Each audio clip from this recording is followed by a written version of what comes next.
ஆண்டவராக இயேசு கிறிஸ்துவின் நாமத்தினால உங்கள் எல்லாருக்கும் என்னுடைய வாழ்த்துதலை தெரிவித்துக் கொள்கிறேன். எல்லாரும் சந்தோஷமாக இருப்பீங்க என்று நம்புகிறேன். இன்று நாளிலையும் நம்முடைய தியானத்திற்காக எடுத்துக்கொண்ட வேத பகுதி ஏசாயா 54 அதிகாரம் 17வது வசனம்.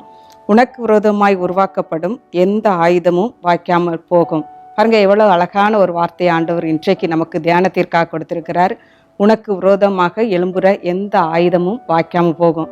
இன்றைக்கு உங்களுக்கு விரோதமாக ஒருவேளை வியாதி வரலாம், அது வாய்க்காம போகலாம். பிசாசு எழும்பலாம், வாய்க்காமல் போகலாம். மனிதர்கள் உங்களுக்கு விரோதமாக உபாய தந்திரங்களை இன்றைக்கு தீட்டலாம், ஆனால் எல்லாம் வாய்க்காமல் போகும் என்று ஏசப்பா உங்களுக்கு வாக்குத்தத்தம் கொடுக்கிறார். ஆகவே நீங்கள் என்ன வேலைகள் செய்தாலும் சரி, எங்கே போனாலும் சரி, உங்கள் வேலை ஸ்தலங்களானாலும் சரி, இந்த வார்த்தையை நீங்கள் பிடிச்சு கொண்டு எனக்கு விரோதமாக உருவாக்கப்படுகிற எந்த ஆயுதங்களானாலும் சரி, எந்த சதி திட்டங்கள் ஆனாலும் சரி, எந்த மனிதனுடைய உபாய தந்திரங்கள் ஆனாலும் சரி, ஒன்றுமே வாய்க்காமல் போகும் என்று சொல்லி நீங்கள் இதையே சொல்லிட்டு ஜெபிச்சுட்டு இருப்பீங்களானா கர்த்தர் உங்களுடைய காரியத்தை ஜெயமாக மாற்றுவார். நம்ம ஜெபம் செய்வோமா?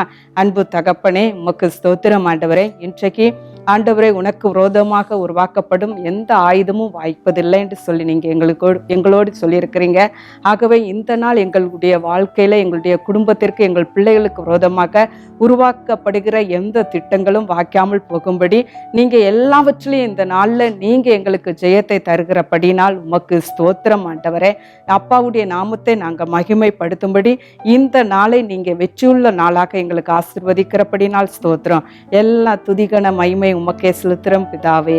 ஆமென்.